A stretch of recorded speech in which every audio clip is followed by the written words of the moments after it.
In today's video, I'm going to teach you how to turn off 2FA on Coinbase, turn off two-factor authentication. Before we begin, a quick reminder, two-factor authentication adds an extra layer of protection to your account. Turning it off makes signing in simpler, but it also reduces your security. Only proceed if you understand the risks and have a good reason to disable it. Start by opening your preferred web browser and searching for Coinbase.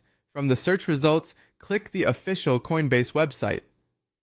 To stay safe, double-check the URL and look for the secure padlock icon in the address bar so you know you're on the legitimate site.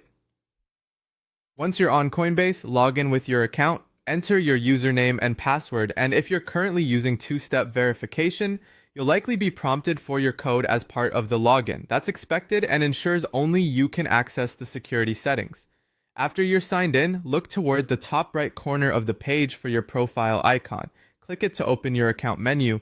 From there, select Manage Account. This takes you to your main account settings where you control personal details and security preferences. Within the settings, choose the security section. This is where Coinbase centralizes options like passwords, device permissions, and verification methods. Take a moment to familiarize yourself with what's listed here so you know exactly what you're changing. Find the two-step verification area and click it. This is sometimes labeled two-step verification or 2FA. Here you'll see the methods you've set up, such as an authenticator app, text messages, or a security key. To turn off two-step verification, disable each method listed. You'll typically see a toggle or an option to remove or disable a method. When you do this, Coinbase may ask you to confirm the change by re-entering your password or supplying your current verification code. This is normal and helps prevent unauthorized changes. If you're asked to choose a primary method before removing another, follow the on-screen prompts, and some accounts may require at least one verification method to remain active.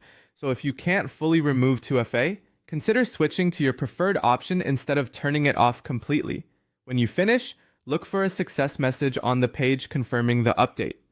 You may also receive a security notification letting you know that your verification settings have changed. Keep that notice for your records. As a best practice, if you disable 2FA, use a strong, unique password and keep your recovery information up to date. You can always return to the security section later to re-enable two-step verification when you're ready.